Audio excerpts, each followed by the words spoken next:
Inilah Injil Yesus Kristus menurut Matius. Ketika Yesus akan pergi ke Yerusalem, Ia memanggil ke-12 muridnya tersendiri dan berkata kepada mereka di tengah jalan, "Sekarang kita pergi ke Yerusalem, dan Anak Manusia akan diserahkan kepada imam-imam kepala dan ahli-ahli Taurat, dan mereka akan menjatuhi Dia hukuman mati.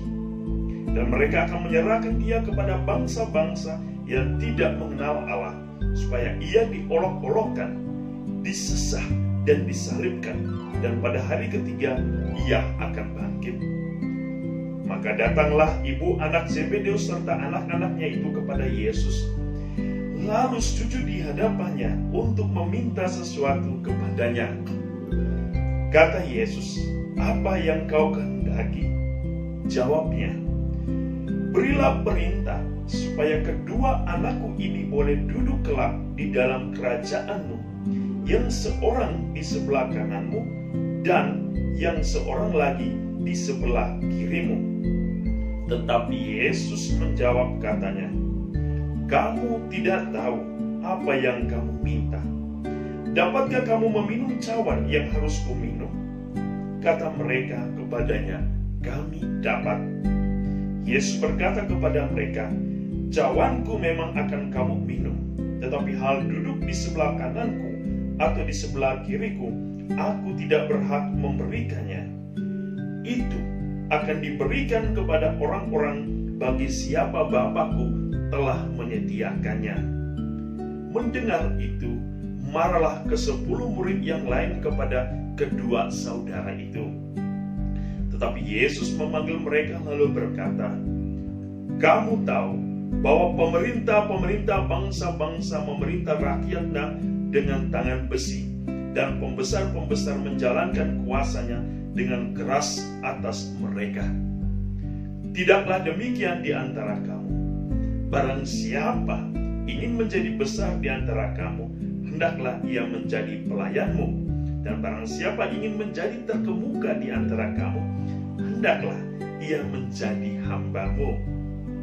Sama seperti Anak Manusia datang bukan untuk dilayani, melainkan untuk melayani dan untuk memberikan nyawanya menjadi tebusan bagi banyak orang."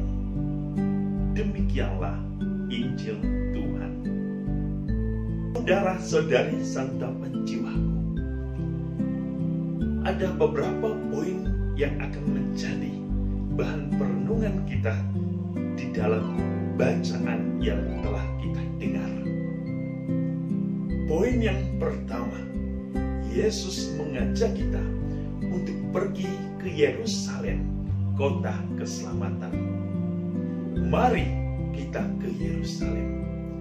Ajakan Yesus kepada murid-muridnya untuk memberikan mereka pelajaran dan makna dari kesaksian, yang berarti untuk menjadi murid Kristus harus melihat, meneladani kehidupan Sang Guru. Mereka diajarkan untuk menyaksikan bagaimana kemuliaan itu akan dicapai oleh Yesus di kota Yerusalem, yaitu melalui pengorbanan. Yerusalem adalah simbol perjuangan, pengorbanan, derita, salib, namun juga kemuliaan.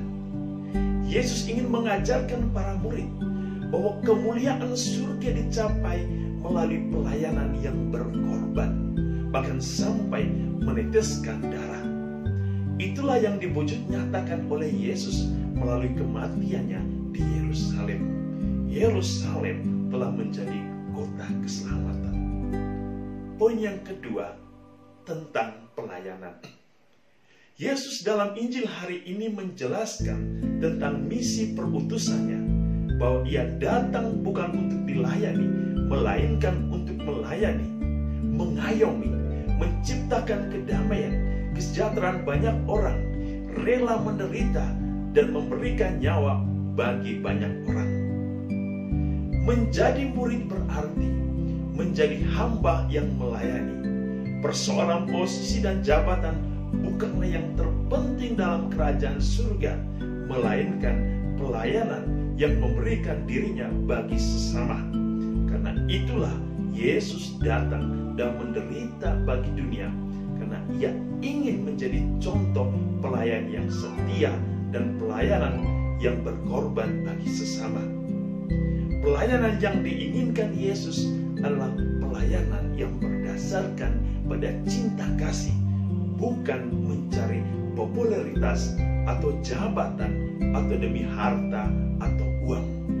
Oleh karena itu, kebesaran bagi Yesus bukanlah pada posisi atau jabatan, tetapi pada pelayanan yang kita lakukan dengan penuh cinta. Yang ketiga, pola pikir Ibu Zebedeus yang salah. Banyak mungkin dari antara kita yang mempunyai pola pikir yang sama, pola pikir yang salah seperti Ibu Zebedeus dalam kitab suci hari ini. Pola pikir yang nafsu akan jabatan, ambisius dan mau enaknya. Kita anak-anak Tuhan harus mempunyai pola pikir yang sehat untuk menjaga akal budi dan hati kita dari kesesatan dunia yang menggelapkan mata dan hati. Sebab kerajaan surga tidak berbicara soal kekuasaan dan kekerasan, melainkan soal melayani, mengasihi, dan dengan penuh kerendahan hati hidup di dalam cinta Allah dengan sesama. Inilah mengapa kita menjadi murid Kristus, karena kita ingin seperti Yesus yang melayani, yang mengasihi, dan menjadi bagian dari cinta Yesus yang sempurna. Mari kita bersama-sama ke Yerusalem mengalami cinta Tuhan, dan mari kita menjadi pelayan yang setia di dalam kehidupan sesama kita. Tuhan memberkati.